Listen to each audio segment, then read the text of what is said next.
Objection. Thank you very much, Mr. Speaker. Mr. Speaker, it's worth asking why we're here at all right now, quite frankly. We face no emergency. The government's not about to shut down. Nothing in this bill is actually going to take effect in the immediate future. We're simply here because my friends on the other side want to create the illusion that they're doing something positive before the midterm elections. I think they also fear that the American people will actually have a chance to look at this monstrosity over a month, and their own members would then have to go home and give a full accounting of what they've done here.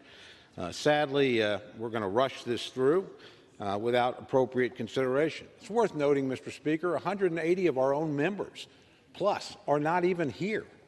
They're not here because they've submitted a declaration because we're in a health emergency. What health emergency?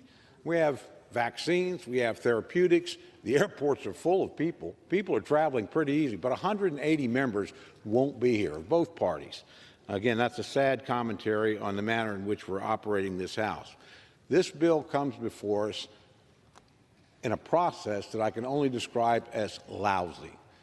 No committee of jurisdiction in either the Senate or the House has dealt with this bill as written.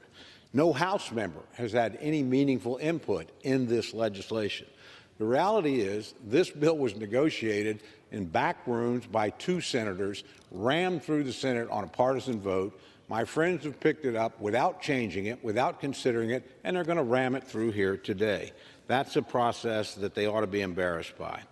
There are two reasons to oppose the legislation itself, Mr. Speaker. The first is simply because of what's in it. The Democrats are repeating the mistake they made last year. They're going to try and spin their way out of inflation, a novel approach. We saw how well that worked when they rammed through the American Rescue Plan under reconciliation. It's going to work exactly the same way again. And on top of that, we're going to try and tax our way out of a recession. That's a novel new economic idea.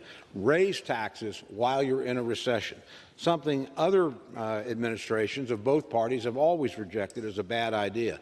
But my friends, feverishly intent upon action, are going to do it here.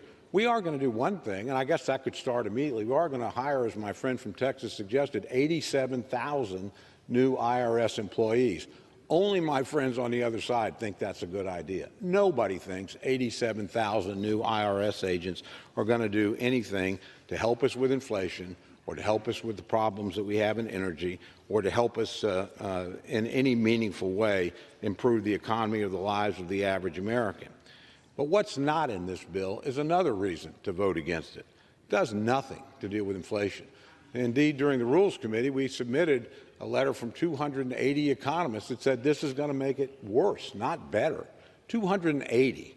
They can rely on Mr. Summers. I'll rely on the 280 economists from both parties, every point of view that said this is not going to work when it comes to inflation. There's nothing in this bill that's going to increase energy production in the United States. Nothing at all. And finally, there's nothing meaningful, as my friend from Texas pointed out, that will actually reduce the deficit.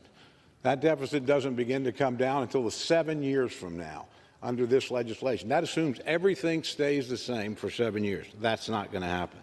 So for those reasons, Mr. Speaker, we ought to reject this rule. We ought to submit this bill to the appropriate committees of jurisdiction in this House, allow them to do their work, continue to negotiate with the Senate. There's no emergency. There's no hurry here. We don't need to ram this through. So for that reason, Mr. Speaker, I urge the rejection of the rule and the rejection of the underlying legislation. And with that, I again thank my friend, and I yield back the balance of my time.